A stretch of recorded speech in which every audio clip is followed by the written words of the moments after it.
ओम शांति। अव्यक्त मुरली है 30 जून 1973 की। बाबा और बच्चे। मुरली की हेडिंग है बाबा और बच्चे। राजाओं का राजा बनाने वाले, जीवन को श्रेष्ठ बनाने वाले, राजयोग सिखलाने वाले, निरंतर योगी, सहज योगी और कर्म योगी बनाने वाले सर्वप्रिय बाबा बोले, यह संगठन कौन सा संगठन है? क्या इस रूहानी पहेली को जानते हो? जान गए हो व जान रहे हो। जान गए हो तो जानने के साथ जो जाना है उसको मानकर चल रहे हो। पहली स्टेज है जानना, दूसरी है मानना और तीसरी स्टेज है चलना। तो किस स्टेज तक पहुँचे हो? क्या लास्ट स्टेज तक पहुँचे हो?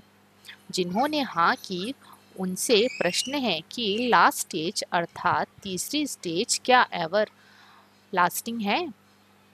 तीसरी स्टेज तक पहुंचना तो सहज है और पहुंच भी गए हैं, लेकिन लास्ट स्टेज को अंडरलाइन करके एवर लास्टिंग बनाओ। मैं कौन हूँ? यह अमूल्य जीवन अर्थात श्रेष्ठ जीवन के अपने ही भिन्न नाम और रूप को जानते होना। मुख्य स्वरूप और मुख्य नाम कौन सा है? जैसे बाप के अनेक नाम अनेक कर्तव्यों के आधार पर गायन करते हो, फिर भी मुख्य नाम तो कहेंगे ना। वैसे आप श्रेष्ठ आत्माओं के भी अनेक नाम अनेक कर्तव्यों के आधार पर व गुणों के आधार पर बाप द्वारा गाए हुए हैं। उनमें से मुख्य नाम कौन सा है? जब ब्रह्मा मुख द्वारा जन्म लिया तो बाप ने किस नाम से बुलाया? पहले जब तक ब्राह्मण नहीं बने तब तक कोई भी कर्तव्य के निमित्त नहीं बन सकते। पहले ब्रह्मा मुख वंशावली ब्रह्मा के नाते से जन्म लेकर ब्राह्मण बने, अर्थात ब्रह्मा कुमार और ब्रह्मा कुमारियां बने। सर नेम ही अपना यह लिखते हो। अपना परिचय किस नाम से देते हो और लोग आपको किस नाम से जानते हैं?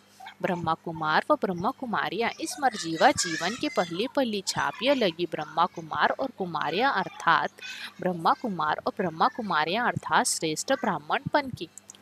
पहले जन्म लिया अर्थात ब्राह्मण बने तो यह पहला नाम ब्राह्मणपन का व ब्रह्मा कुमारियों का पड़ा, जो कि तीसरी स्टेज तक एवरलास्टिंग है। एवरलास्टिंग अर्थात हर संकल्प, बोल, कर्म, संबंध, संपर्क और सेवा सभी में ब्राह्मण स्टेज के प्रमाण प्रैक्टिकल लाइफ में चल रहे हो। संकल्प में भी व बोल में भी शूद्रपन का अंश मात्र भी दिखाई न दे। ब्राह्मणों का संकल्प, बोल, संस्कार, स्वभाव और कर्म क्या होता है यह तो पहले भी सुनाया है। क्या उसी प्रमाण एवरलास्टिंग स्टेज है? वह ब्राह्मण रूप में हर कर्म व हर संकल्प ब्रह्मा बाप के समान है। जैसा बाप वैसे बच्चे, जो स्वभाव, संस्कार या संकल्प बाप का है क्या वही बच्चों का है? क्या बाप के व्यर्थ संकल्प चलते हैं व कमजोर संकल्प उत्पन्न हो सकते हैं? अगर बाप के ही नहीं हो सकते तो फिर ब्राह्मणों के क्यों?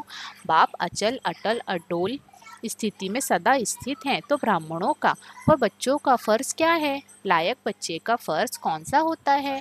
Follow father. फॉलो फादर का यह अर्थ नहीं कि सिर्फ ईश्वरीय सेवाधारी बन गए, लेकिन फॉलो फादर अर्थात हर कर्म पर हर संकल्प में फॉलो फादर। क्या ऐसे फॉलो फादर हो? जैसे बाप के ईश्वरीय संस्कार, दिव्य स्वभाव, दिव्य वृत्ति व दिव्य दृष्टि सदा है, क्या वैसे ही वृत्ति, दृष्टि, स्वभाव व संस्कार बने हैं? ऐसी ईश्वरीय सीरत वाली सूरत बनी है, जिस सूरत द्वारा बाप के गुणों और कर्तव्यों की रूपरेखा दिखाई दे, इसको कहा जाता है फॉलो फादर। जैसे बाप के गुणगान करते हो या चरित्र वर्णन करते हो, क्या वैसे ही अपने में वह सर्वगुण धारण किए हैं? अपने हर कर्मों को चरित्र समान बनाया है। हर कर्म याद में स्थित रह करते हो। जो कर्म याद में रहकर करते हैं वो कर्म यादगार बन जाता है। क्या ऐसे यादगार मूर्त अर्थात कर्मयोगी बने हो? कर्मयोगी अर्थात हर कर्म योग युक्त, युक्ति युक्त, शक्ति युक्त हो। क्या ऐसे कर्मयोगी बने हो या बैठने वाले योगी बने हो? जब विशेष रूप से योग में बैठते हो उस समय योगी जीवन है अर्थात योग युक्त है, या हर समय योग युक्त है? जो वर्णन में है कर्मयोगी, निरंतर योगी और सहज योगी, क्या वही प्रैक्टिकल में है अर्थात एवरलास्टिंग है? क्या कर्मयोगी को कर्म आकर्षित करता है या योगी अपनी योग शक्ति से कर्म इंद्रियों द्वारा कर्म कराता है? अगर अगर कर्मयोगी को कर्म अपनी तरफ आकर्षित कर ले तो क्या ऐसे को योगी कहा जाए? जो कर्म के वश होकर चलने वाले हैं उनको क्या कहते हो? कर्म भोगी कहेंगे ना। कर्म भोगी कहेंगे ना जो कर्म के भोग के वश हो जाते हैं, अर्थात कर्म के भोग भोगने में अच्छे व बुरे में कर्म के वशीभूत हो जाते हैं। आप श्रेष्ठ आत्माएं कर्मातीत अर्थात कर्म के अधीन नहीं, कर्मों के परतंत्र नहीं, स्वतंत्र होकर इंद्रियों द्वारा कर्म कराते हो। जब कोई भी आप लोगों से पूछते हैं कि क्या सीख रहे हो या क्या सीखने के लिए जाते हो, तो क्या उत्तर देते हो? सहज ज्ञान और राजयोग सीखने जा रहे हैं। यह तो पक्का है ना कि यही सीख रहे हो। जब सहज ज्ञान कहते हो तो सहज वस्तु को अपनाना और धारण करना सहज है, तब तो सहज ज्ञान कहते हो ना। तो सदा ज्ञान स्वरूप बन गए हो। जब सहज ज्ञान है तो सदा ज्ञान स्वरूप बनना क्या मुश्किल है? सदा ज्ञान स्वरूप बनना यही ब्राह्मणों का धंधा है। अपने धर्म में स्थित होना नेचुरल चीज होती है ना। इसी प्रकार राजयोग का अर्थ क्या सुनाते हो? सर्वश्रेष्ठ अर्थात सभी योगों का राजा है और इससे राजाई प्राप्त होती है। राजाओं का राजा बनने का योग है। आप सभी राजयोगी हो या राजाई भविष्य में प्राप्त करनी है? अभी संगम युग में भी राजा हो या सिर्फ भविष्य में बनने वाले हो? जो संगम युग में राज्य पद नहीं पा सकते वह भविष्य में क्या पा सकते हैं? तो जैसे सर्वश्रेष्ठ योग कहते हो, ऐसा ही सर्वश्रेष्ठ योगी जीवन तो होना चाहिए ना। क्या पहले अपनी कर्मेंद्रियों के राजा बने हो? जो स्वयं के राजा नहीं वह विश्व के राजा कैसे बनेंगे?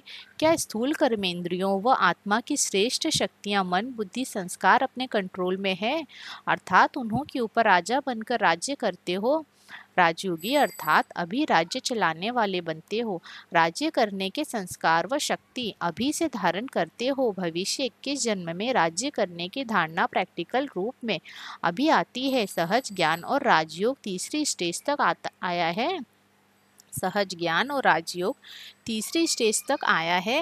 संकल्प को ऑर्डर करो स्टॉप, तो स्टॉप कर सकते हो। बुद्धि को डायरेक्शन दो कि शुद्ध संकल्प व अव्यक्त स्थिति व बीज रूप स्थिति में स्थित हो जाओ, तो क्या स्थित कर सकते हो? ऐसे राजा बने हो। ऐसे राजयोगी जो हैं उनको कहा जाता है फॉलो फादर। जैसे राजा के पास अपने सहयोगी होते हैं जिस द्वारा जिस समय जो कर्तव्य कराना चाहे वह करा सकते हैं, वैसे ही यह संगमयुगी विशेष शक्तियां हैं। वैसे ही यह संगम युगी विशेष शक्तियाँ यही आपके सहयोगी हैं। तो जैसे राजा कोई भी सहयोगी को ऑर्डर कर सकता है कि यह कार्य इतने समय में संपन्न करना है, वैसे ही अपनी सर्व शक्तियों द्वारा आप भी हर कर्म हर कार्य को सहज ही संपन्न करते हो या ऑर्डर ही करते हो। सामना करने की शक्ति आए तो क्या किनारा कर देते हो? क्या किनारा कर देते हैं? सहज योगी अर्थात सर्व शक्तियाँ क्या आपके पूर्ण रूप से सहयोगी हैं? जब चाहो जिस द्वारा चाहो क्या कार्य करा सकते हो। ऐसे राजा हो जैसे पुराने राजाओं के दरबार में 8 या 9 रत्न प्रसिद्ध होते थे, अर्थात सदा सहयोगी होते थे। ऐसे ही आपकी 8 शक्तियाँ सदा सहयोगी हैं। इससे ही अपने भविष्य प्रारब्ध को जान सकते हो। यह है दर्पण जिसमें अपनी सूरत और सीरत देखने से मालूम पड़ सकता है। 6 मास जो दिए हैं वह विनाश की तारीख नहीं दी है, लेकिन हर एक संगमयुगी राजा अपने राज्य कारोबार अर्थात सदा सहयोगी शक्तियों को एवर रेडी बनाकर तैयार कर सके, उसके लिए ये समय दिया है। क्योंकि अब से अगर राज्य कारोबार संभालने के संस्कार नहीं भरेंगे तो भविष्य में भी बहुत समय के लिए राजा बन राज्य नहीं कर सकेंगे। 6 मास का अर्थ समझा? अपने हर सहयोगी को सामने देखो और अपने संकल्पों को स्टॉप करके देखो। अपनी बुद्धि को डायरेक्शन प्रमाण चलाकर देखो। इस रिहर्सल के लिए 6 मास दिए हैं, समझा? अच्छा, सदा सहज ज्ञान स्वरूप सदा राजयोगी निरंतर योगी सहज योगी सर्व शक्तियों को अपना सहयोगी बनाने वाले बाप समान संकल्प संस्कार और कर्म करने वाले ऐसे संगम युगी सर्व राजाओं को बाप दादा का याद प्यार और नमस्ते। अच्छा, ओम शांति।